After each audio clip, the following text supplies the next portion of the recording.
He builds billion-dollar brokerages with relentless execution and serious bias for growth. Inside Compass, he's done it all, from chief of staff to founder and CEO to regional president of New York, where he led 2,000 plus agents across 24 offices. Please welcome Rory Golod. Okay, Rory, can you hear me? I can hear you. I don't think you can see any of us, but we have a room full of about 300 top producing real estate agents that are very excited to hear from you. I'm James Becker, and I'm going to interview you for the next 30 minutes here. And, you know, before we get started, I would just love to hear a little bit about you from your perspective and what makes you tick and what gets you up in the morning and getting going. Well, thank you, James, for having me. It's definitely a little odd not being able to see all of you. I appreciate you having me here today. Your intro was very kind. I feel like I was getting announced at an NBA game or something. It was very it was a little much, but I appreciate it. So I'm Rory Golod. I'm the president of Growth Communications in the West Region at Compass. I've been at the company actually December 1st will be 11 years. So I joined Compass when we had less than 20 people in the whole company. We were still Urban Compass. We had one tiny office in New York, and so I've been at this company for a long time and have seen it, you know, go from what was just an idea really to where we are today. And so in many ways, I have one amazing daughter. I have another daughter on the way. I would say Compass is probably the third daughter in some regards, because this company really feels like a child in many ways to me.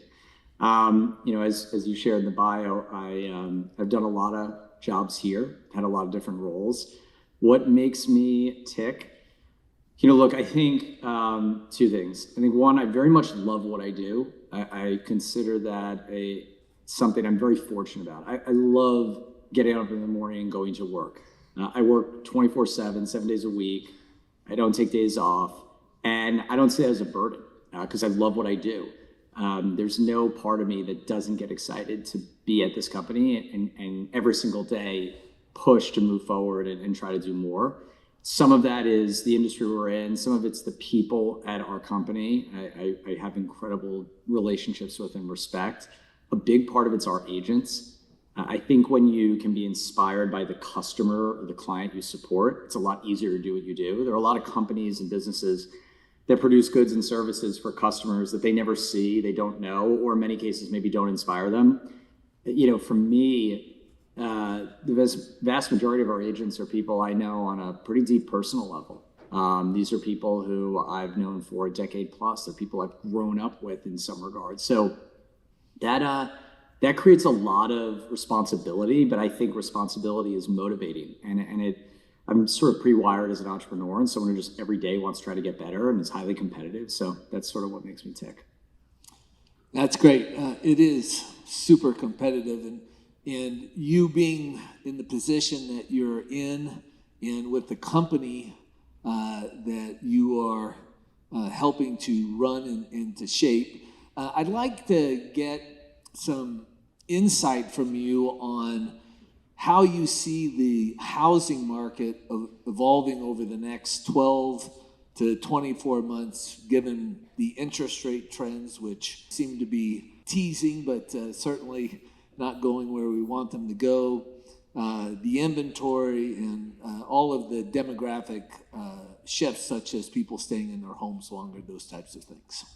Yeah, for sure. I think to sort of think about it in two buckets, it's kind of helpful, short-term and long-term. So over the short term, you know, right now, the interesting thing is the Fed lowering rates doesn't actually change mortgage rates, right? Like the Fed funds rate is really a short-term borrowing rate. Mortgage rates are really predicated on longer duration bonds, really follow the 10-year treasury.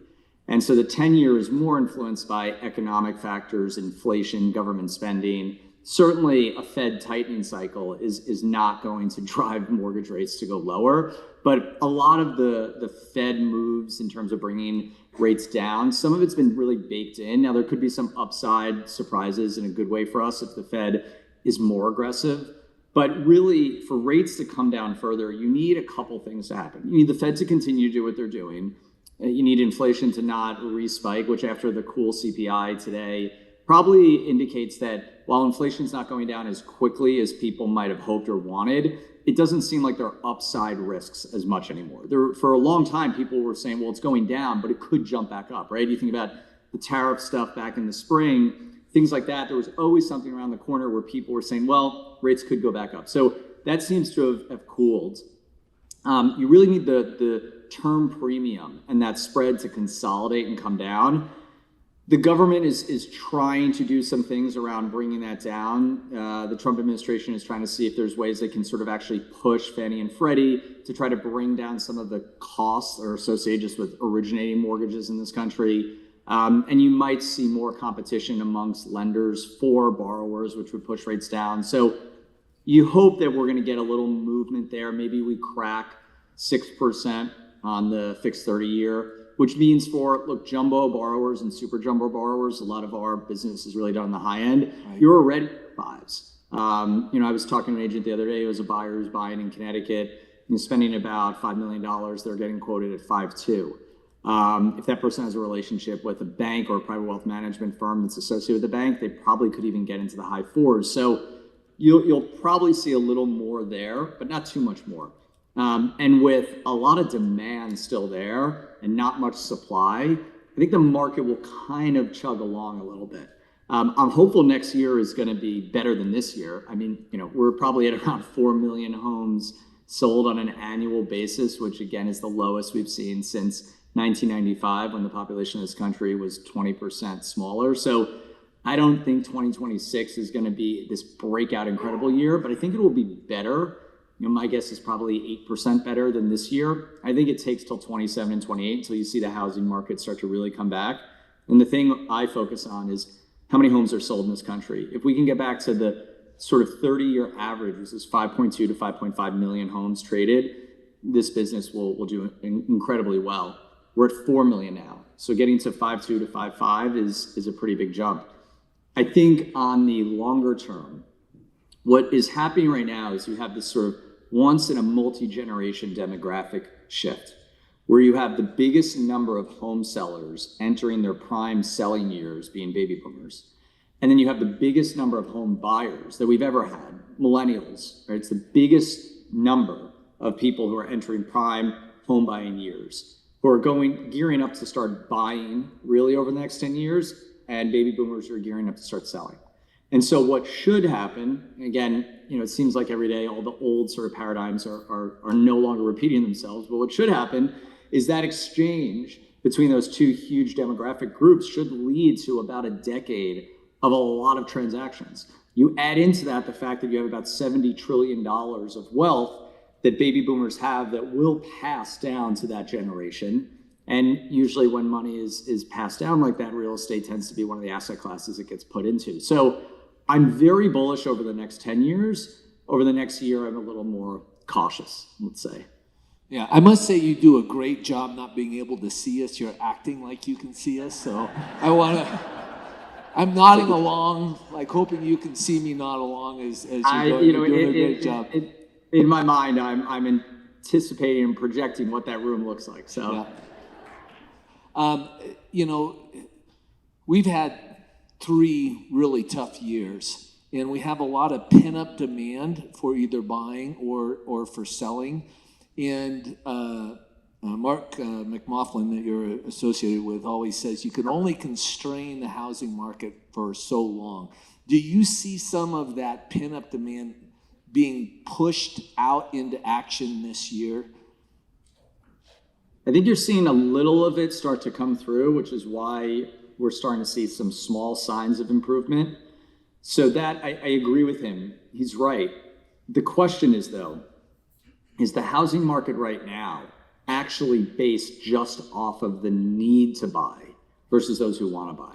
So you think about, my colleague Netta Navab always talks about like the D's, right? Divorce, diamonds, diplomas, death, all of those different life events that drive one, or diapers is the other one, kids, that drive someone to need to buy or sell a home. And there's a sort of a theory that actually the market right now is just being driven by that, because affordability is really tight for first-time home buyers. And because you have a lot of people who are sitting on a lot of equity in their home, are worried about the tax consequences of liquidating that asset and then having to pay taxes on that appreciation, and then also the mortgage, thing as well. But that's becoming a little bit less of an issue because you have a lot fewer people that are locked in at 3% mortgages now than you did 2 years ago. And right. Every month that goes by, that number goes down, and that number gets closer to 5 and 6% mortgages. So I think Mark's right, but I don't know that we're going to necessarily see a huge increase unless you have a larger macro shift, which is rates come down, yep, or there's continued strong performance at the sort of equities level in the stock market, which maybe gives people more capital to buy, or we magically get new supply, which that's not going to happen. So, do you think more inventory brings out more buyers? Yes, I certainly do. I mean, it's just an equation, right? We are under sort of built in this country by probably 4 million homes, so absolutely. But there's sort of two sides of inventory. There's new construction and then sort of existing inventory. The challenge with existing inventory is that it's not clear, is it a mortgage issue or is it a inventory issue? And what I mean is inventory begets inventory.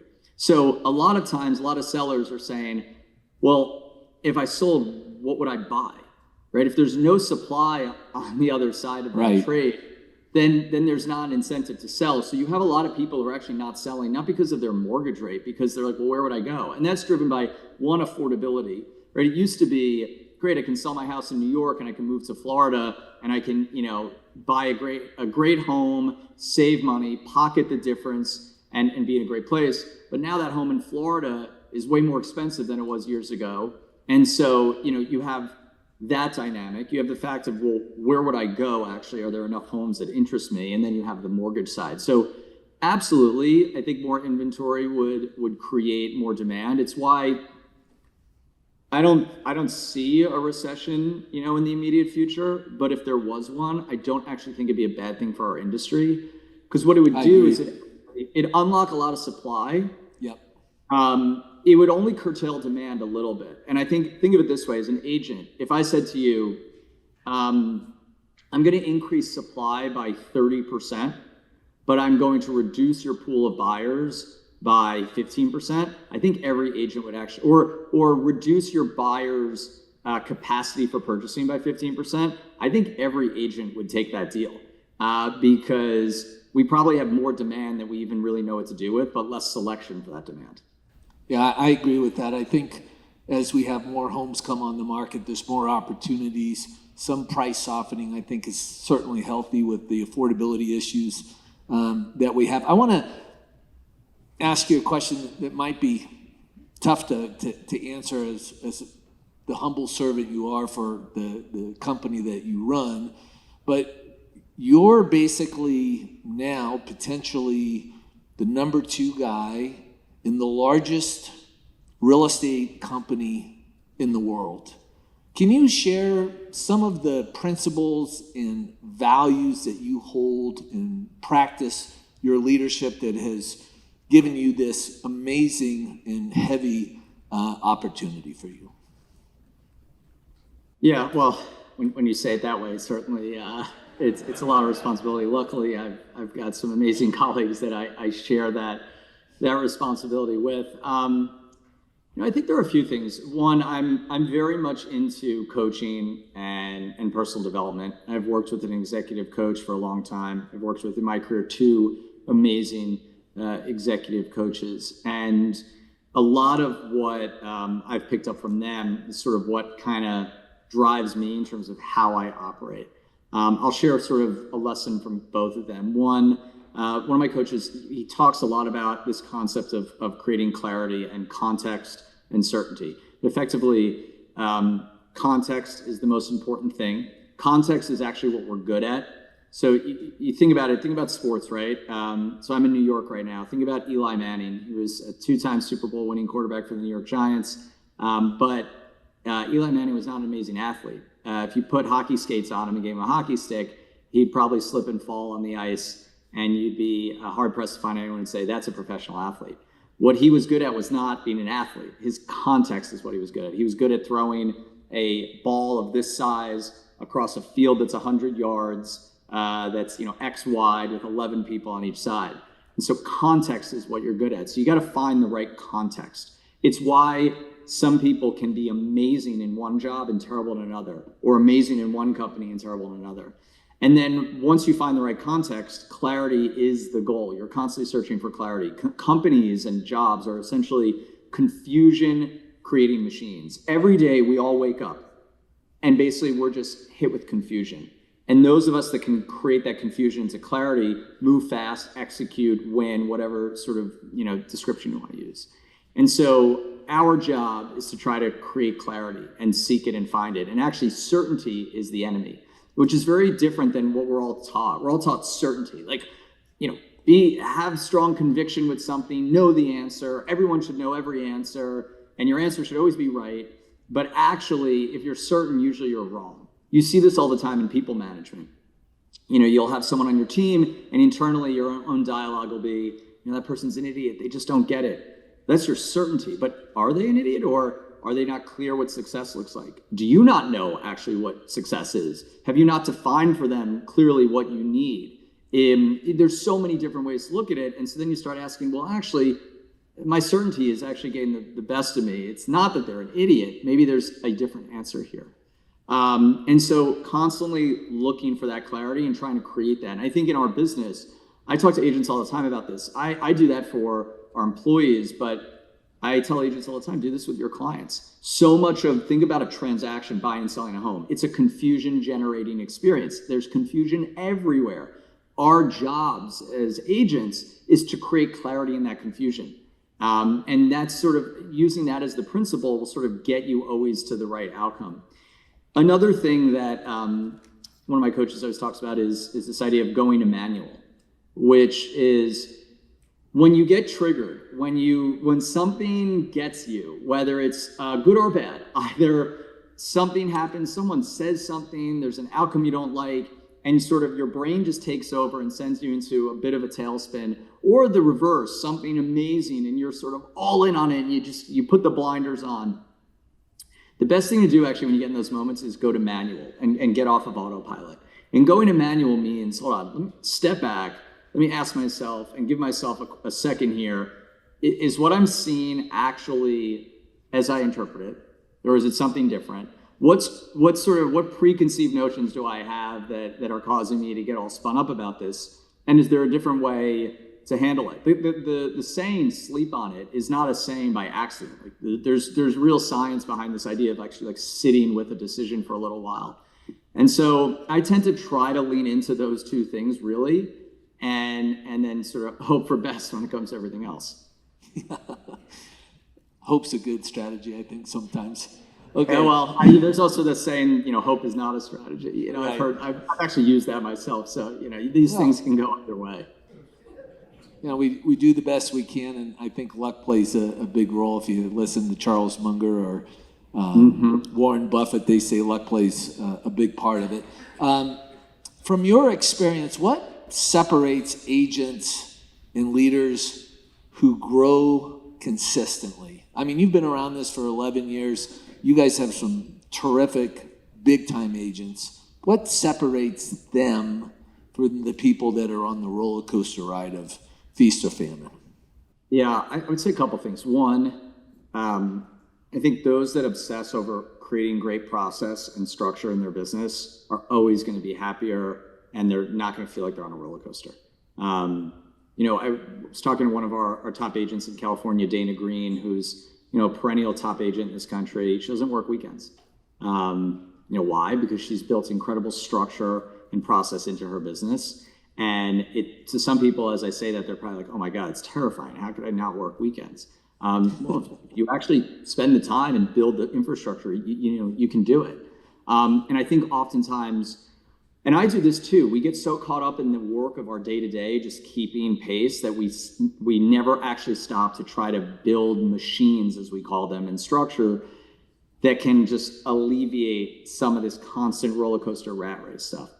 Steve Scholl, who's a top real estate coach who we work closely with, always says, as an agent, if you're spending 90% of your time talking to your existing clients, your former clients, and the friends of your clients, you'll make more money, you'll be happier, and you'll have a great business. But in reality, most of us spend 90% of our time on all the administrative, non-core, non-important stuff, and probably 10% of our time, right? And that's exaggerated, but sort of you get the point.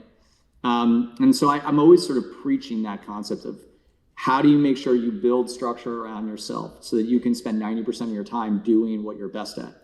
There's also another thing that I think is really important. And Clayton Arrigo, the Hudson Advisory Team, one of our top agents in the country, he always talks about this idea of you could be an ego broker or a money broker. And an ego broker is a broker that's driven by ego, is driven by sort of what people see, what they think makes them feel good, we have a lot of in our industry, there's a lot of insecurity about what we do, right? Being a real estate agent's an amazing job, but a lot of us are still sort of in a place of like, oh, I'm a real estate agent, when in fact, if we all said we were investment bankers, we'd feel a lot differently. But I've got news for us. We have a better job than them. We, on balance, make more money. We have more flexibility. We do something more meaningful, right? There's a lot there. And sometimes we get caught up in the ego of what we do. Whereas a money broker is focused on their clients. They're focused on, and money is a shorthand rather, for just focused on what matters, right? What matters is growing your business, making money, taking care of your clients. And when you focus on that stuff and you don't worry about the ego and the noise and the other stuff, you'll always end up in a better place. And these things sound very sort of esoteric and high level, and it's easy to be like, all right, well, what's the specific thing? I actually think it's those few things. Those are the traits that the best agents have. Among the obvious ones, right? All great agents work hard. All great agents have great relationships with their clients. All great agents are smart and analytical and really good at thinking on their feet. So if sort of everyone in the room right now has pretty much all the same traits, you're all already really good at what you do, it's actually going to be the things beyond that. That stuff's table stakes. The other stuff is actually how you start to just improve your quality of life a little bit and get to a place where this business can feel a little more fun and a little more enjoyable.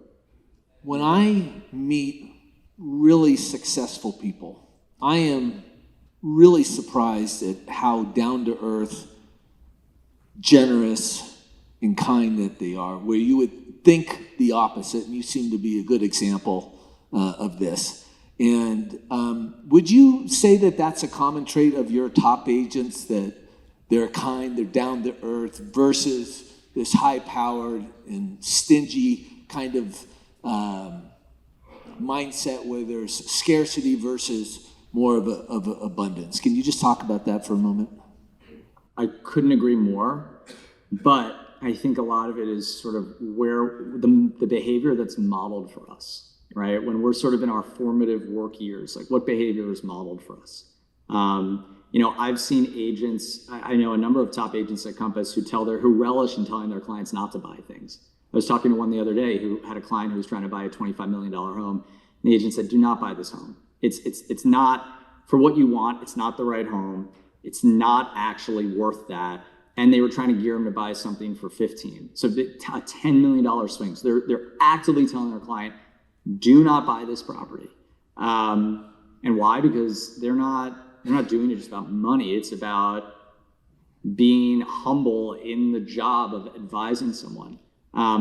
I've worked here 11 years. I've never seen someone at Compass raise their voice, an employee to another employee. That's just not the culture we have. I've worked side by side with Robert Refkin for 11 years and spoken to him multiple times a day for 11 years straight. I've never once seen him ask someone to do something he's not willing to do.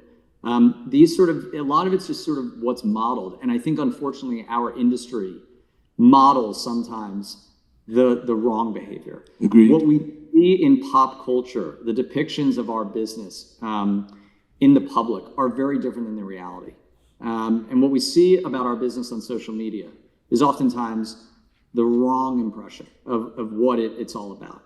And I think we get this sort of perception of either these executives and leaders of companies who, as you said, are sort of like these aggressive, tough, win at all costs, someone's got to lose, kicking someone's butt.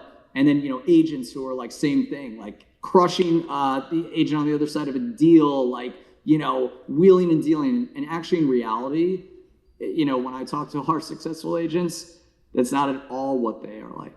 When this finishes up, I'm hopping in the car and driving out to our 10-year anniversary celebration for the Hamptons. So we launched the Hamptons 10 years ago. And, I'm going to be there with, all of our Hamptons agents. There'll be agents at that party that sell $50, $100 million homes. They're some of the most laid back, down to earth, humble people. One of them has this line where he always says, "We're selling real estate. We're not curing cancer." And I think it's okay for us to just sort of collectively as an industry, like being a little more humble, I think is a good thing. And it's okay to kind of like let go of that. It's actually a great way to differentiate yourself. I just tell agents, like, if everyone else is trying to be that type of agent, be the other one. Be the one that's a little more laid back, a little more humble, a little more deferential. Actually, in many ways, could benefit you. With the onset of AI and looking forward to what the world is going to look like, I'm just curious where you think agents need to really double down into providing value for their clients, assuming that they're going to use AI, but in competition with AI. I think so. Over the last 6 months, I've kind of gone down the AI rabbit hole. It's funny, when I go on my Twitter feed now, it's just so much of it is AI content. And so I listen to all these podcasts and interviews of investors and technology CEOs and everyone's take on it. And some of it is actually great to listen to because it's massively inspiring. I mean, like, I was listening to one with Vinod Khosla, who's one of the most successful venture capitalists in the world. He basically, in 2014, he was all in on the concept of large language models and ChatGPT. So let's see, 2022, so 8 years before ChatGPT was launched, he was like waving his hands, being like, we have to build this kind of company. Whoever is going to build it, I want to invest in it. And so when you hear it from him, he's talking about by 2045, like energy is basically free and massively abundant. Every resource we could ever imagine is created with at a fraction of the cost. That GDP growth, I mean, like, we're looking at the Dow at, like 47,000 today. He's like, it'll be crazy 300,000, right? Because you'll have 100 million robots doing all these things, picking up your groceries and cooking for you. And it was, he made this interesting point. It's like, if you want a private chef right now, you have to spend a lot of money, you have to make a lot of money. But what about if, for the cost of a Toyota Camry, you can just have a robot in your house making you the healthiest food every day and doing all these like tasks. And we think of it like this crazy thing. That is the world. Like, I very much believe that that's where we're going. See, there's a lot to be excited about. There's also parts of it that are scary, but you know what? When the car was invented, it was scary. When the internet started coming out, it was scary, and we sort of heard the same sort of things. And there are negative aspects to it. The car, a lot of people die in car accidents. The internet, as great as it is, has also been is at the center of a lot of bad stuff. But everything has an equilibrium, and I think in our business, the way I think about AI is that agents are not going to get replaced by AI. They're going to get replaced by agents who use AI, and AI will be used by agents to, I think, just maximize this whole 90-10 concept, which will be, imagine right now if software made it so that all you had to do was talk to clients. There's a world where software in the not too distant future will mean you never have to fill out a form ever again. That all the sort of marketing you do, you'll just grab your phone. I mean, we have technology that we're working on that's going to basically do this. We just tell your phone, this is my client, this is the home, build me the right marketing plan, and based off billions of data points, it'll build the best marketing plan. So all that kind of stuff, I think, actually will become things that aren't taking up our time. So then what do you do with that time? And I think it's going to be more and more about building client relationships. So rather than thinking about AI as great, my clients can talk to AI and do deals. No. I think it's a world where your clients talk to you and do deals, and that's all you have to do. And then let's use that technology to go way further. Because you're already advising them on what moving company to use. You're already advising them on what landscaper to use. You're advising them on all sorts of stuff. Why not make that part of the larger ecosystem? And a real estate agent is not just a real estate agent for a transaction, they're a real estate agent for life. And they basically, everything to do with your home, insuring, protecting, putting things in that home and enjoying that home goes through an agent. You sound like an advertisement for Fusion Growth Partners Home Services. There's an idea. Yeah, I promise it's not a free plug. It's just it's where other advisory businesses have gone. We're going to be pushing really hard on building those tools. And I think we all need to go into this with a healthy amount of skepticism, but also optimism. And we can't go into it with this idea of like, oh no, AI, I'm so freaked out. What am I going to do? I'm sure when listing data moved from the books that offices would have distributed to the internet, there was the same feeling. But today we're like, can you imagine doing transactions where new listings are coming to market via printed books that were delivered to offices, or you having to, it's just... Yeah. Rory, you have been a great interview. I am so appreciative of you taking the time with your very valuable time. Thank you for being here. Everybody is super appreciative, so thank you so much.